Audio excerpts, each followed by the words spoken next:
solidarity, Lech Walesa taking a stand against communism in Poland.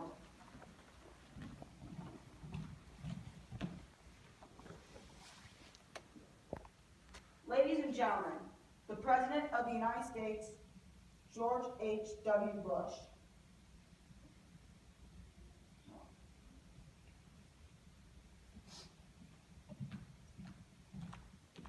It is so great for all of you to be here to witness this wonderful event. But today is all about one amazing man. As President of the United States of America, I am pleased to award our nation's highest civilian honor, the Presidential Medal of Freedom, to Lech Walesa, Chairman of Solidarnosc.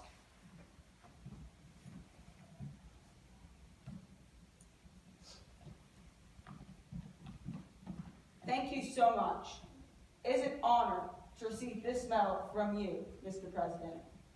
Just months ago, my nation was under the rule of an unfair communist regime. But now, Poland is being freed from its communist prison. Although many people give me all the credit for the fight for freedom in Poland, that is not true, because it was through the efforts of so many people and so much hard work that Poland was freed. Almost 10 years ago, it was a hard time in Poland. Edward Gierek, the communist leader, made a raise in food prices. This would trigger a series of events that would lead to the Polish Revolution.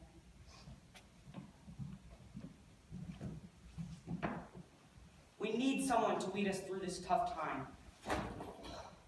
Who among us could do that, though?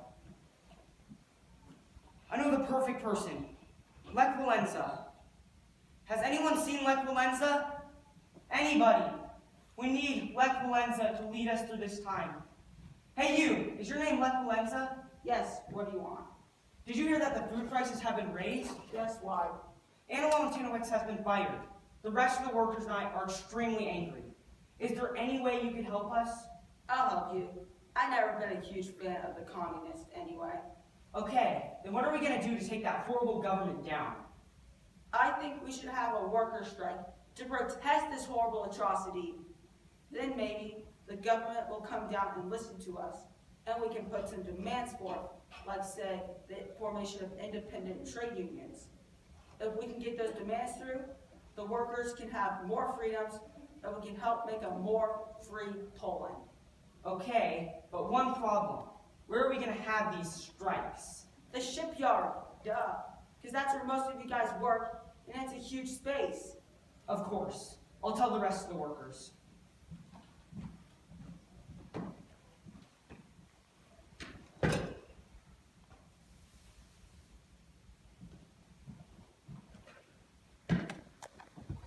The strikes of 1980 were successful, and we arranged the Gdansk Agreement, which gave us workers the right to strike freely and make Solidarnosc.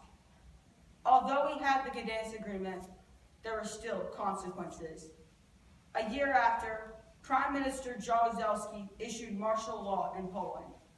Solidarnosc was banned, and I, with many others, were hunted down. I was arrested and sent to prison. Although it was a tough time for me and for Poland, some good came out of it. It made me realize I needed to do more. I did have some support through this hard time, though. I, like Poland, am very Catholic, and I had major support from Pope John Paul II.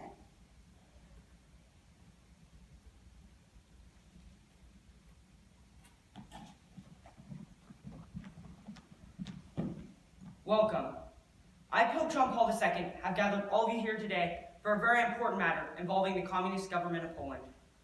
I realize it may seem as if we can't do anything during this time of hardship, but we just need to realize that we can always make a change if we work together to get done what needs to get done. And today, what needs to get done is the destruction of communism in Poland.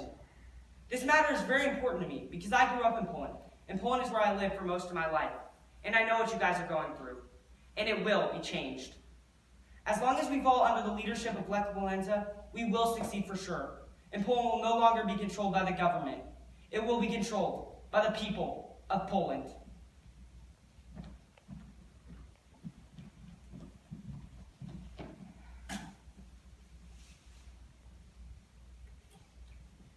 Without the church, my stand would have not been possible. Without the church, there would be no Poland. Anyway, I was awarded the Nobel Peace Prize in 1983. Of course, I could not go to Norway to receive it because I would have been kicked out of Poland. Instead, my wife went and received it for me. It was not disappointing when I could not go because I knew I had to remain in Poland to continue the fight for freedom. Of course, that was not the end. We needed to do more. A lot of times in the past couple years, I had to sit down with the communist leaders and talk about the future of our country.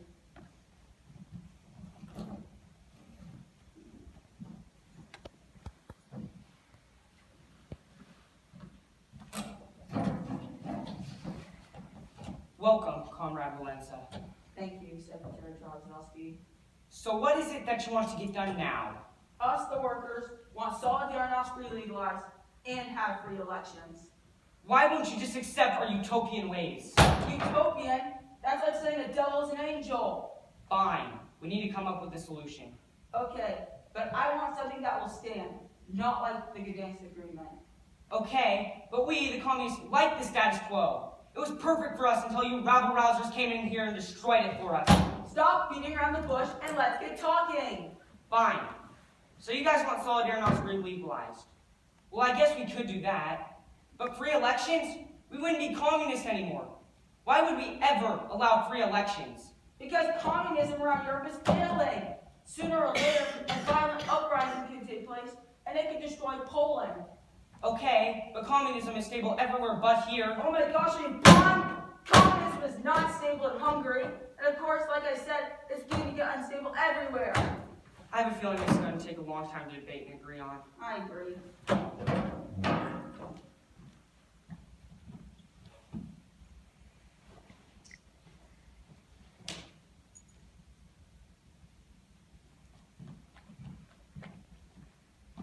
I had a lot of trouble taking my stand against communism.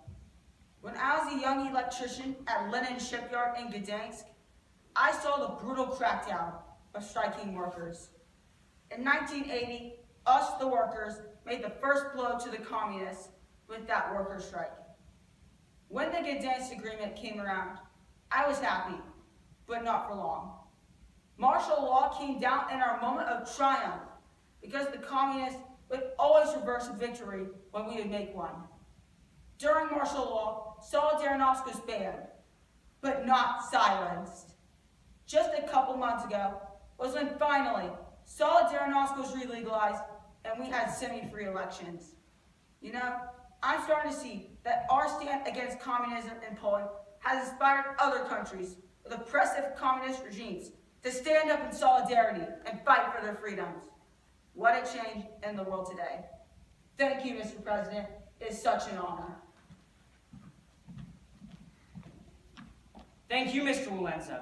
We are all so thankful for all that you did, not just for Poland, but for all of Eastern Europe. You were a major part in putting the first crack in the Iron Curtain, which would later lead to the fall of the Soviet bloc. It would take such a big man to take such a courageous stand against such a powerful foe. You went down many dark roads and suffered many consequences, but it has all paid off now that the people are in charge of Poland. Without your stand, Poland would still be under the control of a communist regime. But you risked your life so that the people could have what they deserved as a nation. Once again, you are such a great leader, and we look forward to seeing all that you do in the near future. Thank you to everyone for being here to honor this wonderful man, Lech Walensa, Chairman of Solidarnosc. Good job, guys.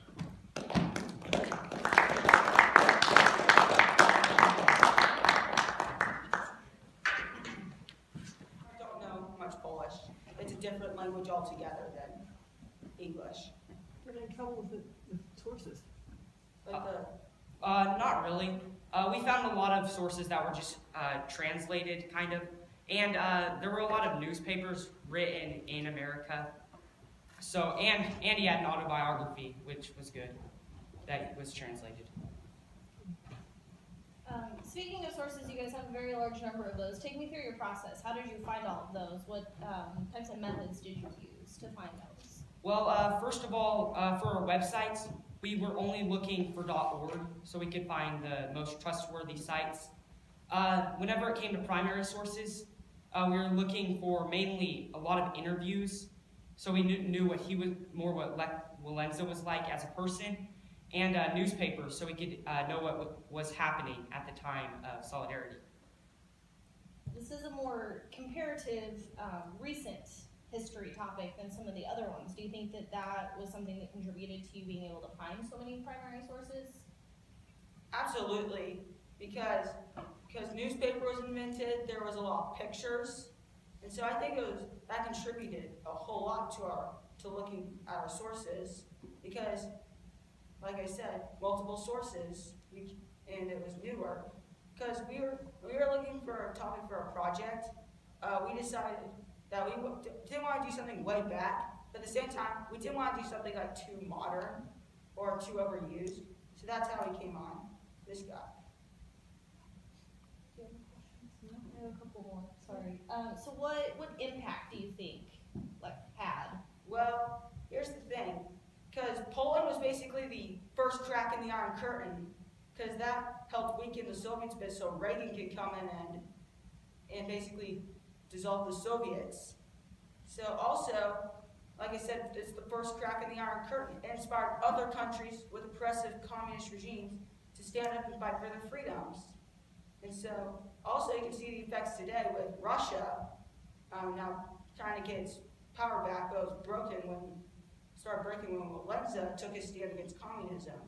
So I think it was a huge impact. And what were you most surprised to find out or to learn in doing your research for this project? I don't know. I guess for me, it was definitely how many people came together in Poland to fight against that horrible government. There were millions of people who worked together in Poland to take them down. That just surprised me, how together everybody was in Poland. And what surprised me was that he was just a fired electrician when 1980 came around, and by 1990, he was president of the new Polish Republic. So that kind of surprised me a bit. Well, thanks, guys. Oh, you're welcome.